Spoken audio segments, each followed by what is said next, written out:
There's one.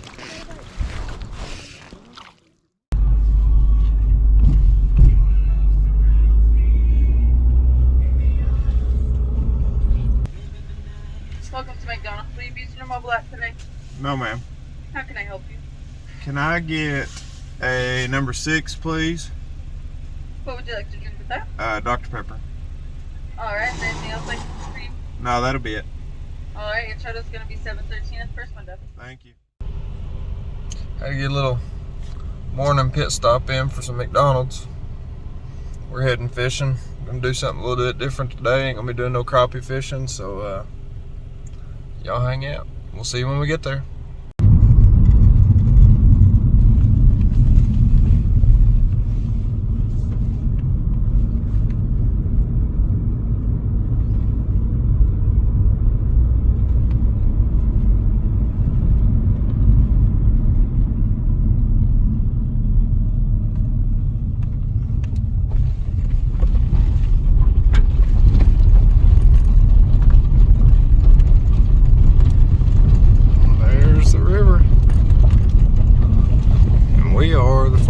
Here.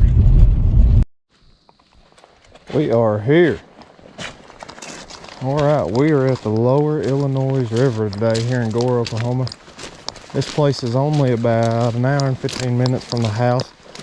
It's a year-round fishery that usually naturally didn't have trout in it, and they've stocked it over time.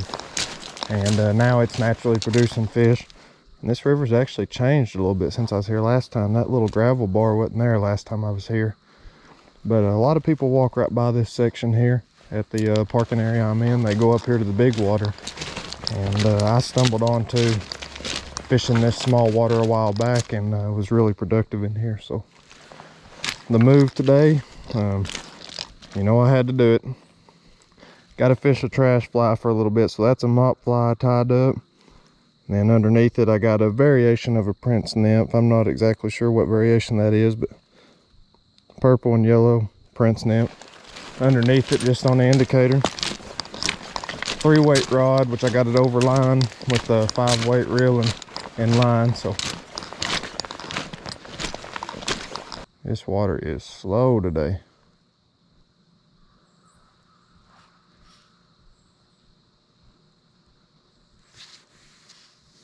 I do hear fish hitting the top though. I heard them this morning before it got daylight when I was down there getting everything ready. I could hear fish actually hitting the top, coming up and hitting something on the surface. Well, this water's slow.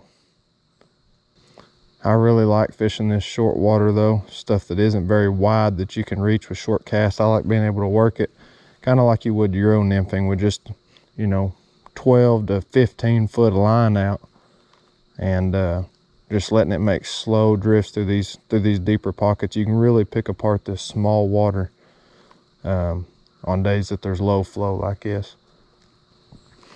This water's kind of murky here in Oklahoma. It's not your typical trout stream by no means, but they have been stocking this thing for a handful of decades now. It is naturally producing fish. Like I said, it's got rainbows and browns in here. And they've started to naturally reproduce on their own, so turning into quite the little fishery. The numbers here are really kind of bizarre. Should be a good morning. They hadn't run no water or had much flow since about 9 o'clock yesterday morning. They're predicting no flow today. There is some chances of rain, thunderstorms here later in the evening. It's overcast, so we'll see what takes place. Kind of a odd December day, 60 degrees when I pulled up here this morning.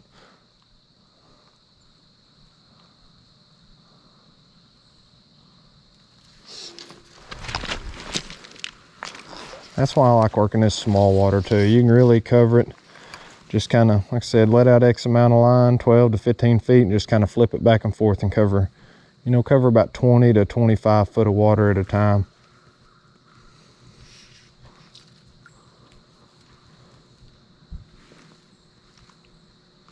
There's a few other people starting to pull into the parking lot now, getting rigged up. I see a couple guys up there putting on their waders, so I may have to ooch on down there here in just a second and get to the good spots, because I'm pretty sure I know where these fellers are going to go.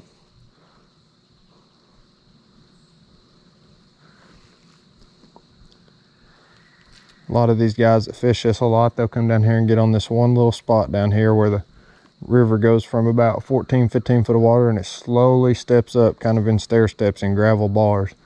And they'll get up there and just run an indicator over them stair steps all day long, and they will wear them out. Got one ooching down this way, so I'm gonna wade down here and get a little bit closer to the spot I want to be in before they get here. There's less flow than there normally is, because this stump right here, a lot of people pass by this stump, and I've always stopped and fished it, and it's normally got a little bit more flow around it than it does now.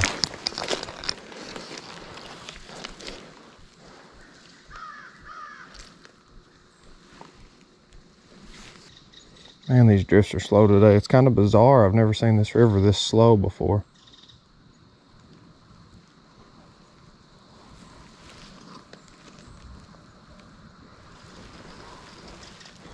I really don't know what that's going to do to the fishing, because normally by now I've done picked up a fish in this amount of water I've covered already.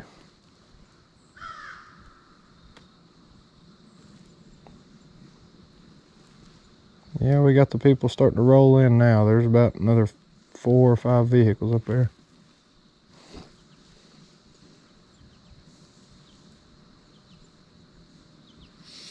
Man, that's kind of crazy. I'm gonna deepen this up just a little bit. I hadn't noticed myself tagging bottom any. So we'll drop this indicator down just a touch here. It's a good thing about these indicators. You can move them quickly with no damage to the line, which is why I use the things. All right, let's see what that does.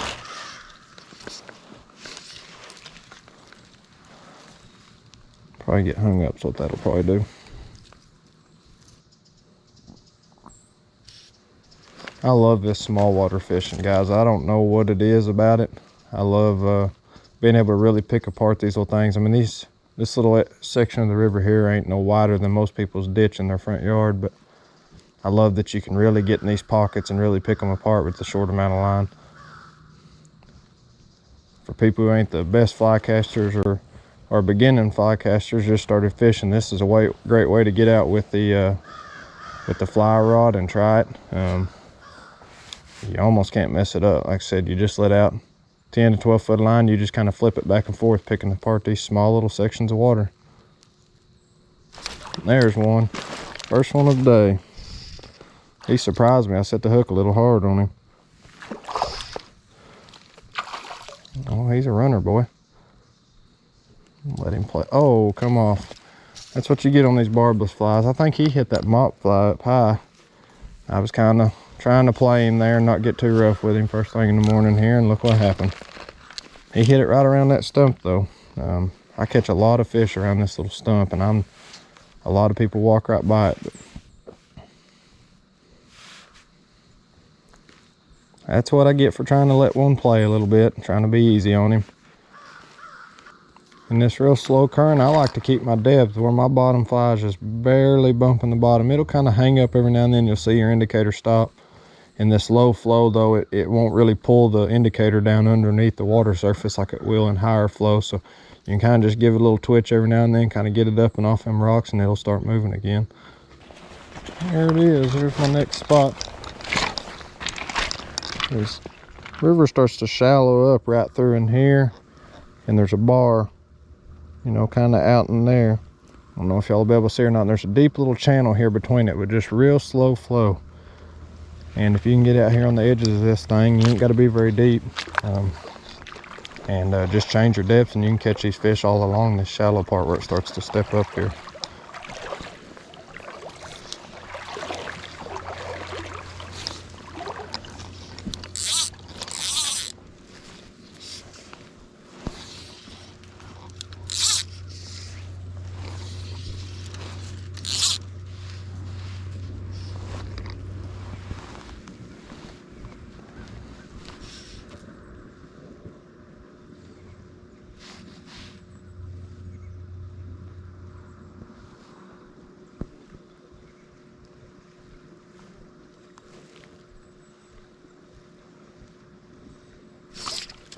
Oh, I was looking right here at this stick in front of me thinking I ought to get that stick out of the river, and I look up, my indicator's underwater.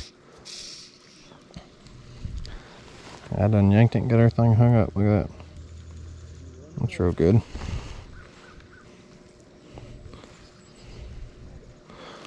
I love that, guys. There's a dad and a couple kids over there, and he's got them all outfitted out in waders and got them out here fishing. Man, that's what it's all about. People get too carried away sometimes with sport fishing and tournament fishing and stuff like that. And sometimes you just got to step back and, you know, remember what this was all about and how you got into it as a kid with your grandpa or your dad or whoever, you know.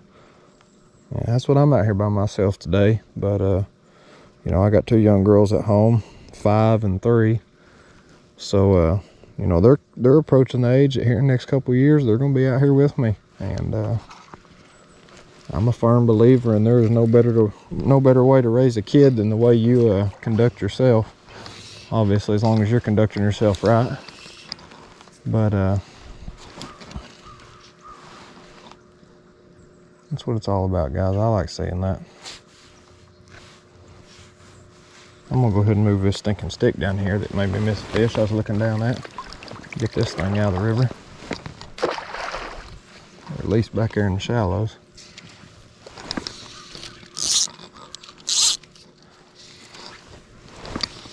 There we go. We'll stretch her out a little bit.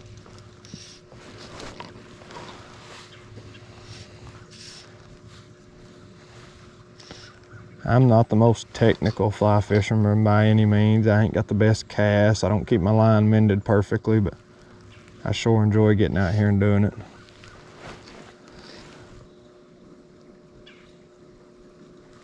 Oh, right there was one. Got him. Let's see what he hit, if I can get him in here on these. He's a small guy. He hit that mop fly. Well, his back's tore up. He's done got into something. Got his back all tore up. Oh, come here. Something done bit into him, boy. He is chewed up. I don't know if y'all can see that. That little dude is chewed up. Let's see if I can get this fly out of him.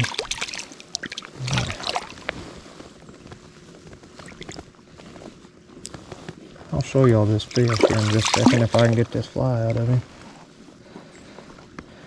Hooked him right in the old snout like you want to.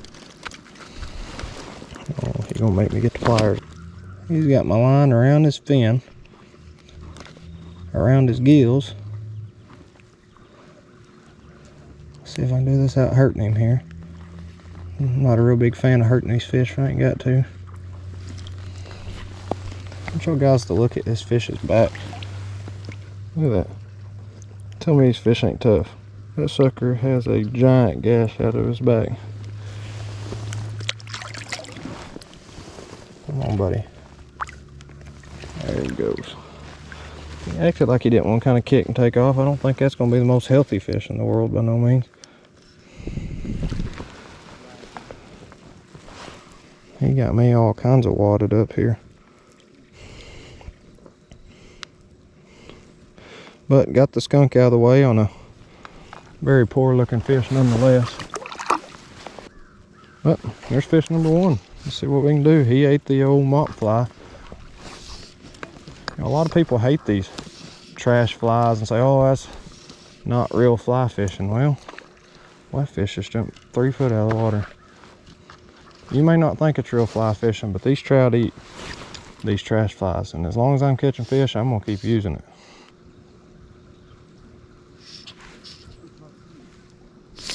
There's one. I seen him bob it just a bit, and I should have set the hook on him then, but I didn't. He's a jumper. He must have just stalked some fish in there. A lot of these fish are looking kind of rough. The last 2 that I've caught have looked kind of rough anyhow. Oh, now, calm down. You're going to end up like the last one, all wound up. Oh, now. You get a hold of that fly and I get it out of your old snoot there. Hey, buddy. There you you. Don't feel too good, I know. There's fish number 2, guys. Probably about a 11-inch fish, nothing real spectacular. Just a nice healthy fish. Oh, let him go then. And off he goes.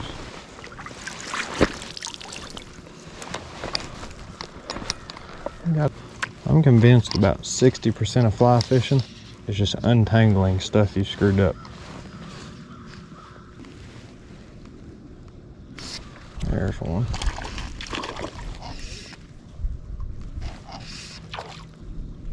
On the mop fly. You're gonna go in circles plumb around me. Come here, buddy. That's enough now. Come here, little guy.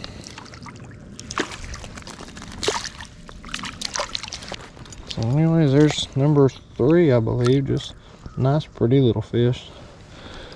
These little stalkers, man, they got some pretty colors on them, but they sure don't compare to them wild trout. And he gone. And we're gonna make a fly change here. I'm gonna try this little micro jig I tied up a while back. Alright, new battery, new spot, same fly, little micro jig.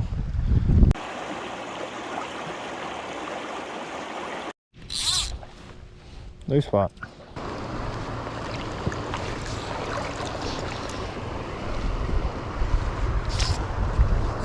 There's one, finally.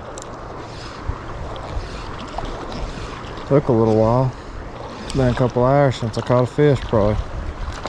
Just been searching and searching for him.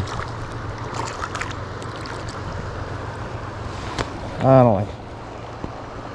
I don't know if that camera will show it too well. Nope. Nope. He found the very tiny hole that's in my net. And he gone.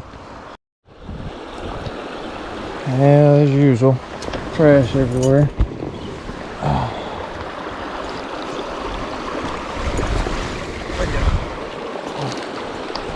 I always try to pick up as much trash as I can while I'm here. There's more messy people than clean people in the world, so figure I'll do my part. Get rid of this trash when I can.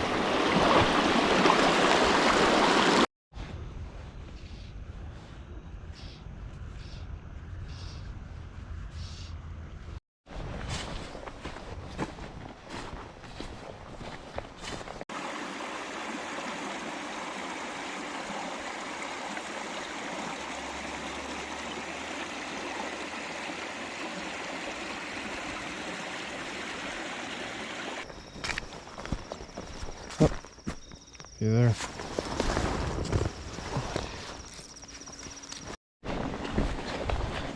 Hey, I'll go ahead and get rid of my trash haul for the day.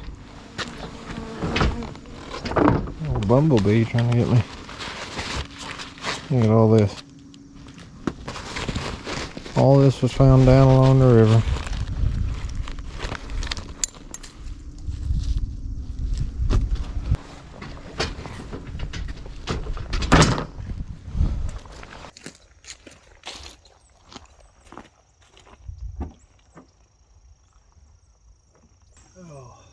Well, the fishing wasn't as good as I'd hoped for. I was able to catch a few fish first thing this morning when I got here. It's been a beautiful day. There was chances of rain and thunderstorms all morning, and they've held off. It's been overcast, cloudy. They hadn't run any water in about 24 hours now, and I thought the fishing would actually be really good. And I seen some guys doing some good Euro nymphing, stuff like that, and I just had it in my mind I wanted to come out here and fish with that indicator all morning, so that's what I done. I left the Euro rod in the little white lightning here, and I took off and done some fishing and picked up some trash and enjoyed the nice morning. It's not very often that you get days in the high 50s in December.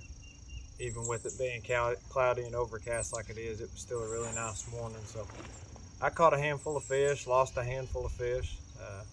Got to visit with some people, and put together some video for hopefully y'all to enjoy. And I'm gonna shed these waders and hope they didn't leak like they did last time, and get these wading boots off and get changed into my Crocs, and I'm gonna head home. Appreciate you guys for sticking around and watching the video if you made it this far, and we'll have some more videos coming in the near future hopefully. We'll see y'all next time.